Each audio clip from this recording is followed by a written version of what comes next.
지금처럼 열심히 뛰는 거고요. 크게 보면 지역 활동과 입법 활동, 그 다음에 여러 가지 당내에서 활동이 있었는데 최종적으로 제가 뭐가 되겠다, 어떻게 하겠다 이런 부분보다는 과정 속에서 이렇게 해나가는 스타일입니다.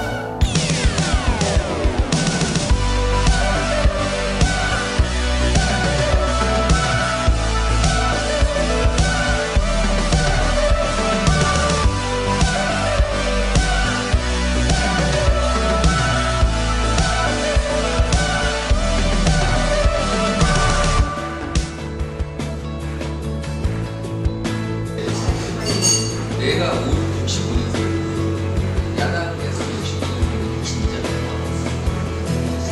직업은 노무사를 했어요. 그러다 보니까 현장에 이제 소상공인들에 대한 이런 부분 어려운 점이라든가 이런 부분을 제도적으로 좀 뒷받침해야 되겠다는 생각을 하고 있던 차에 그 현장의 억울한 사연을 연구하는 모임을 한번 결성을 해보자 해가지고 노무사 한 15명 정도가 결성이 돼서 뭐 임금체불이라든가 산재, 해고 여러 가지 기업체에 다니면서 근로자들의 애로점을 연구하고 그런 사례 등을 국회에 전달하는 역할을 했어요. 그래서 그런 거 계기가 돼서 이제 이렇게 정치 쪽에 손이 닿고, 근데 저도 그걸 직접 한번 해보자 이런 쪽에 대한 한번 이제 욕심이 좀 생겼고, 그래서 이제 그런 걸 준비를 좀 했어요. 그런 와중에 자연스럽게 이제 어떤 정치적 기회가 주어졌고 그게 계기가 됐던 것 같습니다.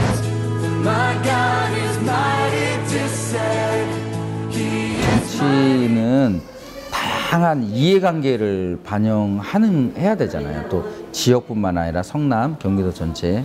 그렇기 때문에 이런 노무라든가 이런 쪽 경제 쪽도 중요하지만 종합적인 사고와 종합적인 지식 하에서 여러 가지를 해야 된다는 거를 이번에 예결위원 활동 4개월을 하면서 뼈저리게 느꼈습니다.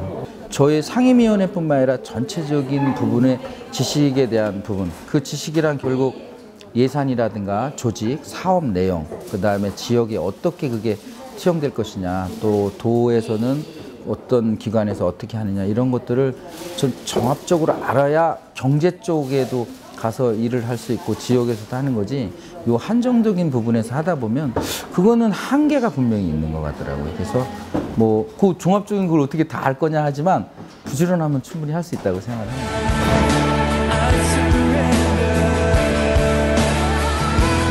소상공인이 경기도에만 60만 개 사업장에 126만 명이 종사를 하고 있어요. 근데 이게 이제 창업부터 시작해서 관리 유지, 그다음에 폐업 관리까지 일원화된 체계 하에서 진행이 돼야 되는데 지금 정책적인 부분에서도 그냥 금전적인 지원에 머물러 있지 어떤 종합적인 부분의 지원은 없고 있거든요. 그래서 이번에 이제 그 소상공인 과에 대한 필요성을 역설을 했고, 그다음에 정책도 창업부터 폐업까지 일원화된 관리를 요구를 했고, 제도적인 뒷받침에서는 제가 이제 이번에 소상공인 지원 및 보호에 관한 조례를 발족시켰고, 그거에 대한 전문 실행기관으로 중소기업지원센터 내에 소상공인 지원센터를 개설했습니다. 그래서 이제 종합적인 관리가 이제 이루어질 겁니다.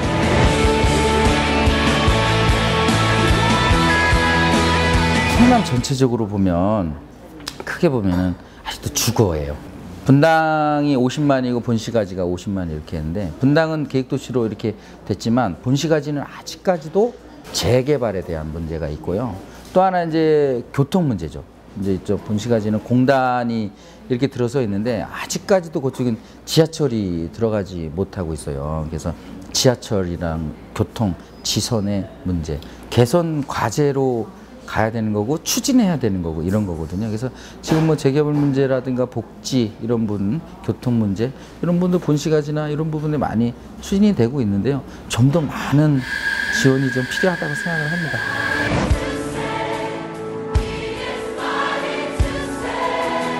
가장 감사드리는 거는 이 속에 있는 용암이 분출될 수 있게끔 이런 기회를 주신 주민들한테 제일 감사드리고요.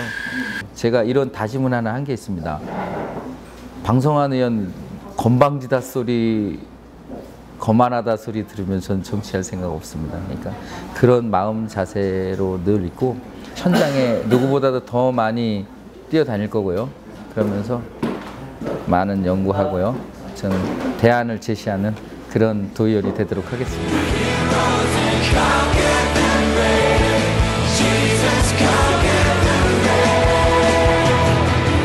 이번에도 예결위원으로 활동을 하면서 전체적인 것을 볼 수 있는 기회가 되더라고요. 그래서 그런 부분을 보완하고 있는데 아직은 좀 미숙한 점은 그런 전체적인 구조라든가 이전에 들어오기 전에 정치적 경험이 약간은 이제 부족했었거든요, 이게. 그래서 이제 그런 거를 메꿔가는 과정 속에서 어려움이 있었습니다.